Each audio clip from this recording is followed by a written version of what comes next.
Kurt Biegger Racing has been a pinnacle team in the flat track racing scene for over 40 years. The mastermind behind these blazingly fast bikes now lives vicariously through his riders, young and old. Kurt was a championship rider back in the 90s in both dirt track and ice racing. His riding career has taken a back seat now, but he is no slouch on the racetrack and has the trophies to prove it.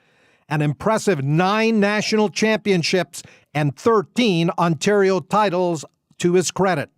Between 1994 and 2001, he was exceptional, winning national 250 intermediate and expert championship 6 times in 8 seasons. While Kurt may not be racing anymore, he certainly knows his way around the track. Now in his 5th decade of racing in Canada, Biegger is the busiest man out there who never seems to have enough time in the day. Between building motors, building bikes, crewing for some of the best riders in Canada, and holding down a regular Monday to Friday job, it's a wonder he ever has a chance to eat or sleep. Most nights we'll see him working long hours in his home-based shop, and race weekends don't get much easier. Biegger can constantly be found at the track tinkering with his KBR machines as he searches for that perfect balance between motorcycle rider and track.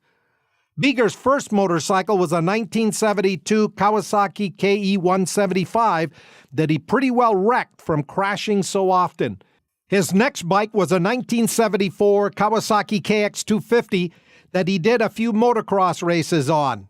He says, "I did okay and won a few races, but I had more fun practicing around an oval than I did at the old Burlington clay pits."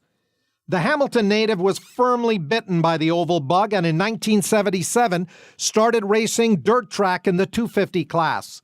"When I first started," he says, "I was fast, but I crashed a lot until I learned to slow down. I ended up second in the points that year after winning the last 3 races." Given his obvious talent, some people may wonder why Biegger even thought of putting somebody else on his machines in the first place. The answer is quite simple.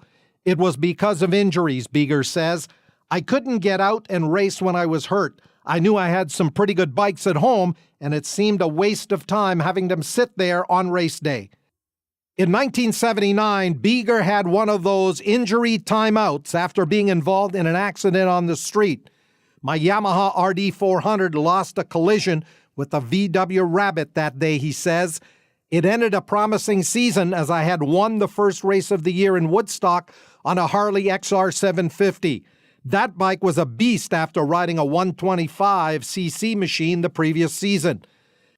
Since the first rider swung a leg over the seat of a KBR machine, the list of riders who have raced on Biegger's equipment is a who's who of Canadian flat track racing. This includes Canadian champions Chris Evans, John Parker, Steve Beattie, Don Taylor, Doug Beattie, Tyler Sequin, and Doug Lawrence. A KBR ride takes some convincing.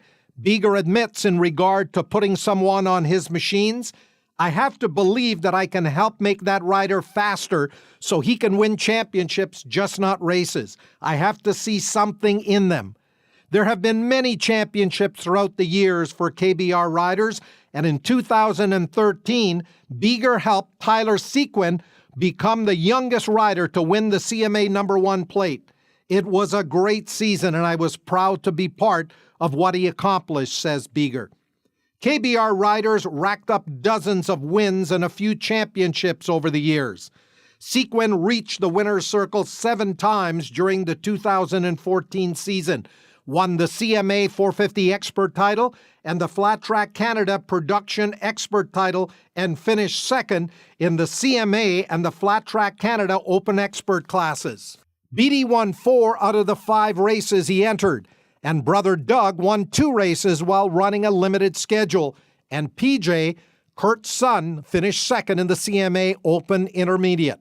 As each season opens, Kurt is busy with tuning and on-track support for his riders with the desired result of more championships, of course.